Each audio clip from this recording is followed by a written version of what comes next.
చదువుకునే విద్యార్థులకు ఆర్థికంగా ఇబ్బంది పడకూడదనే తలంపుతో ముత్యాలంపాడి సాయిబాబా మందిరం వారి సౌజన్యంతో చదువుకునే విద్యార్థులకు ఆలయ మందిరంలో మంగళవారం స్కాలర్షిప్ల పంపిణీ కార్యక్రమం నిర్వహించామని మందిర గౌరవ అధ్యక్షులు పూనూరు గౌతమ్ రెడ్డి తెలిపారు. ఈ సందర్భంగా ఆయన మీడియాతో మాట్లాడుతూ ప్రతి సంవత్సరం మాదిరిగానే విజయవాడ నగరపాలక సంస్థకు చెందిన 14 స్కూల్స్ నందు 10వ తరగతి చదువుతున్న మెరిట్ కలిగిన పేద విద్యార్థులకు పరీక్ష ఫీజులు చెల్లించే నిమిత్తం స్కాలర్షిప్లు ఇస్తున్నామని ఆయన తెలిపారు. బాబావారి ఆశీస్సులతో ఈ గత 19 సంవత్సరాల నుండి ఎంతో మంది విద్యార్థులకు పెద్ద చదువులు చదువుకొని ఉన్నత స్థాయిలో ఉన్నారని అన్నారు. చదువుకునేందుకు ఆర్థికంగా ఇబ్బంది పడే విద్యార్థులు తమ దృష్టికి తీసుకొస్తే తమ మందిరం ఆధ్వర్యంలో వారికి ఎంతో కొంత సహాయం చేయడానికి సిద్ధంగా ఉన్నామని ఈ సమావేశంలో తెలిపారు. ఈ కార్యక్రమంలో ఆలయ కార్యదర్శి కుంచినపల్లి రవిశంకర్, శ్రీ విష్ణు సహస్రనామ పారాయణ ఫౌండర్ అండ్ కన్వీనర్ మందలవర్తి సత్యశ్రీహరి, ఆలయ కమిటీ సభ్యులు, స్కూల్ ప్రధానోపాధ్యాయులు మరియు విద్యార్థుల తల్లిదండ్రులు ఈ కార్యక్రమంలో పాల్గొన్నారు.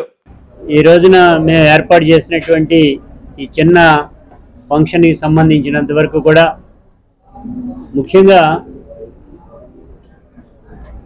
షిరిడి సాయిబాబా ప్రేమీ మండలి ఆధ్వర్యాన బాబా గారి యొక్క ఆశీస్సులతో ఈ నగరంలో ఉండేటువంటి పిల్లలు ఎవరైతే 10th క్లాస్ చదువుతున్నటువంటి పిల్లలు ఉన్నారో వారందరికీ కూడా ఎగ్జామినేషన్ ఫీజు కట్టాలని ఒక సంకల్పంతో గత 18 సంవత్సరాలుగా నేను ఈ ఫీజులు కట్టడం అనేటువంటి జరుగుతుంది.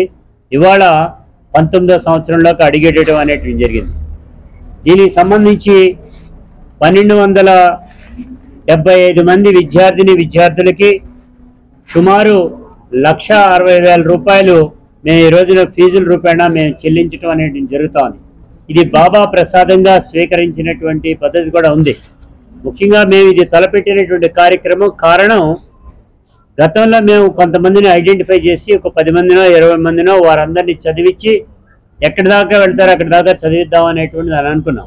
కానీ దానికంటే ముఖ్యంగా మున్సిపల్ స్కూల్స్లోకి మేము వెళ్ళి చూసినటువంటి సందర్భంలో ఆ ప్రాంతాల్లో ఉండేటువంటి హెడ్ మాస్టర్స్ చెప్పినటువంటి దాన్ని మేము ఆకలింపు చేసుకుంటే 10th క్లాస్ చదువుతున్నారు, బాగా చదివేటువంటి పిల్లలు ఉన్నారు, కనీసం ఎగ్జామినేషన్ ఫీజు కూడా కట్టలేనటువంటి పరిస్థితిలో ఉండి డ్రాప్అవుట్స్ వస్తున్నాయండి అనేటువంటి చెప్పినటువంటి ధర్మలా మొట్టమొదటిసారిగా ఏకేటీపీఎంహెచ్ స్కూల్లో మేము ఈ ఫీజులు కట్టడం జరిగింది. ఆ కట్టినటువంటి సందర్భంలో 100కి 100 పాళ్ళు ఉత్తీర్ణత చెందటం అనేటువంటి జరిగింది. దాన్ని స్ఫూర్తిగా తీసుకుని బాబా గారి ఆశీస్సులతో ఈ నగరంలో ఉండేటువంటి సెంట్రల్ నియోజకవర్గంలో 13 స్కూల్స్ ఐడెంటిఫై చేయడం అనేటువంటి జరిగింది. ఆ 13 స్కూల్స్లో ఉండేటువంటి పిల్లలందరినీ కూడా మేము ఆ ఎగ్జామినేషన్ ఫీజు కట్టాలని అన్నాం. దీనికి తోడు ఈ పిల్లల ఎడల మంచి శ్రద్ధతో వ్యవహరిస్తున్నటువంటి ఉపాధ్యాయులు ముఖ్యంగా ప్రధానోపాధ్యాయులు ఒక కంకణం కట్టుకునేటువంటి పద్ధతిలో దీన్ని తీసుకుని వారందరికీ కూడా చదువు చెప్పేటువంటి పద్ధతి తీసుకోవడం అనేది జరిగింది. తదనంతరం మనం చూస్తూ ఉంటే ఆశ్చర్యం వేస్తూ ఉంటుంది. ఈ రాష్ట్రంలోనే ఈ జిల్లాలోనే ఎక్కువ మార్కులు సాధించినటువంటి పిల్లలు కూడా ఈ ప్రాంతం నుంచే వస్తున్నారు అనేటువంటిది కూడా ఉంది. లాస్ట్ ఇయర్ 594 మార్కులు సాధించినటువంటి పిల్లలు కూడా ఈ ప్రాంతంలో ఉండటం అనేటువంటి జరిగింది. దీనికి తోడు IIITలో చెబితే ఆశ్చర్యం, గత సంవత్సరంలో 19 మందికి రావటం అనేటువంటి, అంతకుముందు 22 మందికి రావటం జరిగింది. ఫస్ట్ ఏడాది 5గురికి వస్తే ఈ 18 సంవత్సరాలుగా 5 నుంచి 22 వరకు కూడా వెళ్ళటం అనేటువంటి జరిగిందంటే దానికి కారణం ఉపాధ్యాయులు అందిస్తున్నటువంటి విద్య అనేటువంటి చెప్పాలి. అంతకు మించి బాబా గారి ఆశీస్సులు వారి యొక్క ప్రసాదం ద్వారా మీకు అందించేటువంటి ఈ యొక్క ఫీజుల ద్వారా మీరు ఉత్తీర్ణులు అవుతున్నారు. అందుకనే భవిష్యత్తులో కూడా మంచి విద్యను అభ్యసించి చక్కటి బోధన కలిగినటువంటి పద్ధతిలో ముందుకు వెళ్ళి మిమ్మల్ని మీ కుటుంబాన్ని ముఖ్యంగా మీ తల్లిదండ్రుల్ని చక్కగా చూసుకోవాలని పిల్లలకు కూడా మీకు అందరికీ కూడా ఆశీస్సులు అందజేయడం జరుగుతుంది. భవిష్యత్తులో కూడా మీరు చక్కటి ఇది చదవాలని కోరుతున్నాం. 2 సార్లు మెడికల్ సీట్ సంపాదించి ఫస్ట్ సారి మెడికల్ సీట్ కొట్టినటువంటి ఒక అమ్మాయి ఫీజులు లేక మానేసి రెండోసారి కూడా మరలా మెడికల్ సీట్ సంపాదిస్తే మా దృష్టికి వచ్చినటువంటి సందర్భంగా ఆ ఫీజులన్నీ కట్టడం అనేటువంటి జరిగింది.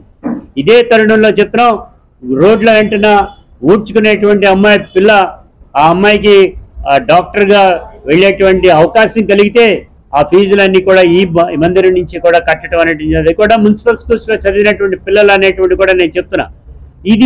దీనికి గల కారణం వారిలో కనుక చదువుకునేటువంటి ఉత్సాహం ఉంటే, మా బోటి వాళ్ళని కనుక అప్రోచ్ అయినట్లయితే మేము చేయకపోయినా ఇతరుల ద్వారా కూడా చేయి పెట్టగలం అనేటువంటి చెప్తున్నాం. అదే మున్సిపల్ స్కూల్స్లో కృష్ణలంకలో ఉండేటువంటి మున్సిపల్ స్కూల్లో చదివేటువంటి ఒక పిల్లవాడికి IIITలో రావటం, ఒక పిల్లవాడికి అయితే బిట్స్ పిల్లాని కూడా రావటం అనేటువంటి జరిగింది. అటువంటి పరిస్థితి నుంచి దాటి ఇప్పుడు IIIT అనేటువంటిది మనకు అందుబాటులోకి వచ్చింది. కాబట్టి మీరందరూ కూడా అది సద్వినియోగం చేసుకుంటారని కూడా కోరుకుంటూ, బాబా గారి ఆశీస్సులు పిల్లలందరికీ ఉండాలని, మరింత శ్రద్ధతో ఉపాధ్యాయులందరూ కూడా పిల్లలందరికీ బోధన అందజేస్తారని ఈ సందర్భంగా కూడా తెలియజేస్తున్నాం. Like, subscribe and press the bell icon for new updates.